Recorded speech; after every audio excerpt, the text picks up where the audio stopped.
கர்த்தருடைய பரிசுத்த நாமம் மகிமைப்படுவதாக.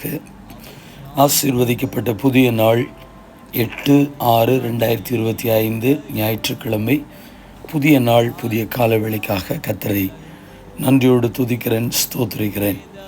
இந்த நாளுக்கான கர்த்தருடைய வார்த்தை உன்னத பாட்டு 7ஆம் அதிகாரம் 10ஆம் வசனம். நான் என் நேசருடையவள், அவர் பிரியம் என் மேல் இருக்கிறது. I belong to my lover and his desire is for me.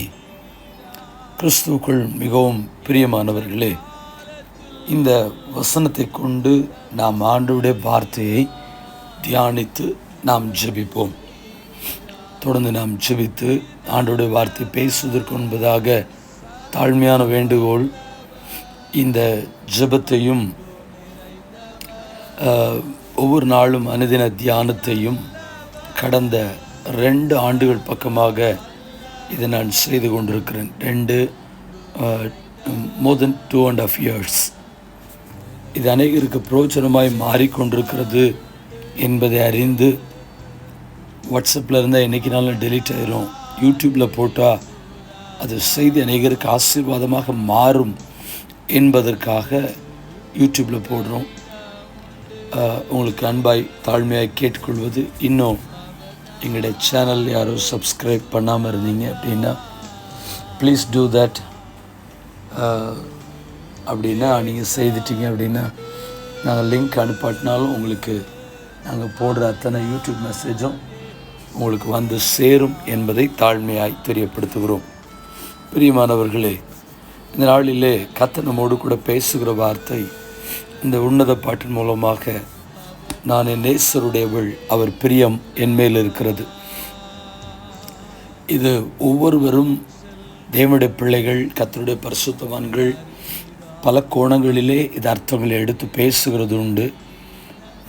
Solomon இந்த அதிகாரங்களை எழுதி வைத்திருக்கிறார். பாடலை தனக்கென்று நியமிக்கப்பட்டிருக்கிற மணமகள் அவள் மேல் வைத்திருக்கிற அன்பிலே, அவள் மேல் கொண்டதான அந்த பாச பிணைப்பிலே இதை பாடலாக எழுதி வைத்தார் என்பதை குறித்தும் சொல்வது உண்டு. இன்னொரு புறம், யெகோவா என்கிற தேவன், கர்த்தருக்கு மகிமை உண்டாகட்டும், இஸ்ரவேல் ஜனத்தின் மேல் வைத்திருக்கிற அன்பினாலே அந்த ஜனங்கள் அவர் விட்டு சோரம் போய் தூரமாய் விலகி போன நேரத்திலும் இஸ்ரவேல் ஜனங்கள் மேல் ஆண்டவர் வைத்த அன்பினாலும் எழுதப்பட்டிருக்கிறது என்றும், இன்றைக்கு இருக்கிற காலகட்டத்தில் கிறிஸ்து சபை மேல் வைத்திருக்கிற அன்பை அது காண்பிக்கிறது என்றும் பல கோணங்களில் அது பேசப்படுகிறது. சரி, நல்லது. இந்த நாளிலே ஆண்டவருடைய வார்த்தை, கர்த்தருக்கு ஸ்தோத்திரம், ஏசாயா 54ஆம் அதிகாரம் 5ஆம் வசனத்தில், உன் சிருஷ்டிகரே உன் நாயகர், கர்த்தருக்கு ஸ்தோத்திரம், என் நேசர், நான் என் நேசருடையவள். நாம் ஒவ்வொருவரும் கர்த்தருடையவர்கள், உரிமையாய் எழுதப்பட்டிருக்கிறது. அவருடைய அன்பு, அவருடைய பாசம் என்மேல் இருக்கிறது. ஏசாயா அதை சொல்லும்படி சொல்லுகிறார், என்னை சிருஷ்டித்தவரே என்னுடைய நாயகர், அதாவது என்னுடைய தலைவர் என்றும் நாம் சொல்லலாம். ஓசியா தீர்க்கதரிசி 2ஆம் அதிகாரம் 19-20 வசனங்களில் அவர் சொல்லும் பொழுது, ஆண்டவர் திருச்சபையை எப்படி முன்குறித்திருக்கிறார், கர்த்தருடைய பிள்ளைகளாகிய நம்மை ஆண்டவர் எப்படி வேறுபடுத்தியிருக்கிறார், எப்படி அவர் உரிமை பாராட்டி சொல்லுகிறார் என்று சொன்னால், நித்திய விவாகத்திற்கென்று உன்னை எனக்கு நியமித்து கொள்ளுகிறேன், நீதியும் நியாயமும் கிருபையும் உருக்க இரக்கமுமாய் உன்னை எனக்கு நியமித்து கொள்ளுவேன், உண்மையாய் உன்னை எனக்கு நியமித்து கொள்ளுவேன், நீ கர்த்தரை அறிந்து கொள்வாய். பார்த்தீங்களா? கர்த்தருக்கு ஸ்தோத்திரம். ஆண்டவரை மணவாளனாகவும் திருச்சபை மணவாட்டியாகவும் உருவகப்படுத்தி இந்த இடத்தில் எழுதப்பட்டிருக்கிறது. 2 கொரிந்தியர் 11ஆம் அதிகாரம் 2-3 வசனங்களில், நான் உங்களை கற்புள்ள கன்னிகையாக கிறிஸ்து என்னும் ஒரே புருஷனுக்கு ஒப்பு கொடுக்க நியமித்தபடியால் உங்களுக்காக தேவ வைராக்கியம் கொண்டிருக்கிறேன் என்று கர்த்தருடைய வார்த்தையை சொல்லப்பட்டிருக்கிறது. நம்மை கர்த்தருக்கு ஸ்தோத்திரம், கற்புள்ள கன்னிகை, ஒரு மணமகன் அவளை விவாகம் பண்ணுகிறான் மணமகளை அப்படின்னு சொன்னால், அவ மேலே எந்த அலிகேஷன் இருக்கக்கூடாது, அவங்க மேலே எந்த விதமான குற்றச்சாட்டு அவங்க மேலே இருக்கக்கூடாது, தவறான நடக்கை இருக்கக்கூடாது அப்படின்னு சொல்லி தான் அவங்க எதிர்பார்க்குறாங்க. கர்த்தருக்கு மகிமை உண்டாகட்டும். ஆகையினால தான் இந்த வசனம், நான் உங்களை கற்புள்ள கன்னிகையாக கிறிஸ்து என்னும் ஒரே புருஷனுக்கு அப்படின்னு சொல்லி எழுதி வைத்திருக்கிறதை நாம் பார்க்க முடிகிறது.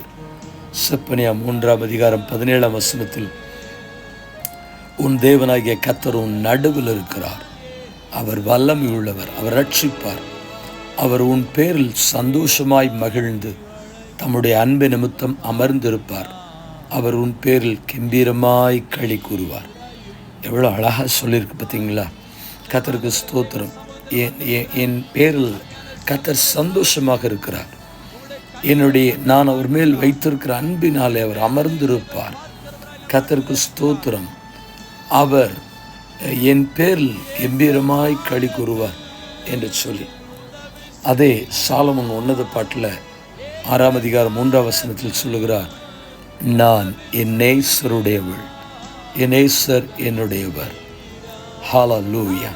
இஸ்ரவேல் ஜனங்கள் சோரம் போய் ஆண்டவரை விட்டு விலகி போனதற்கு பின்பதாக ஏசாயா 62 4-5 கர்த்தருடைய வார்த்தை விதமாய் சொல்லப்பட்டிருக்கிறது, நீ இனி கைவிடப்பட்டவள் எண்ணப்படாமலும், உன் தேசம் இனி பாழான தேசம் எண்ணப்படாமலும், நீ எப்சிபா என்றும் உன் தேசம் பியூலா என்றும் சொல்லப்படும்.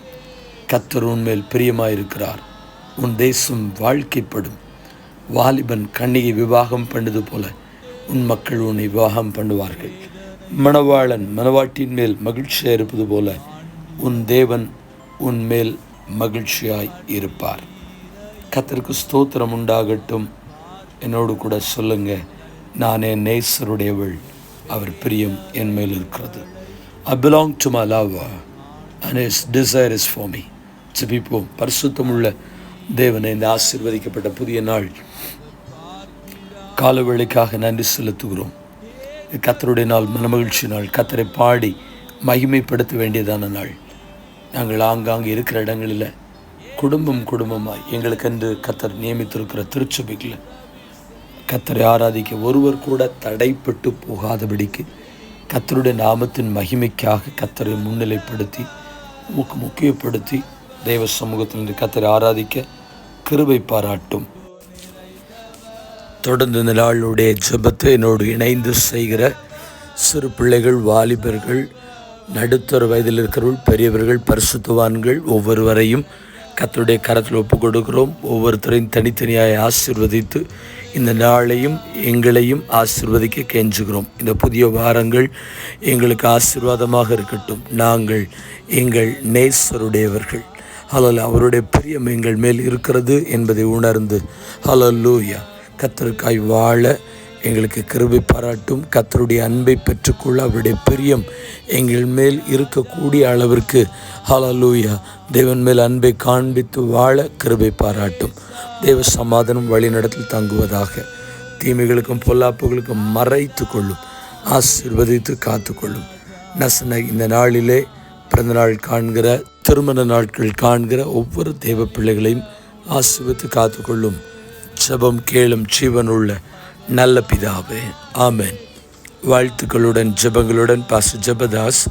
WhatsApp 9345353 730. May Jesus bless you all. Amen. Amen.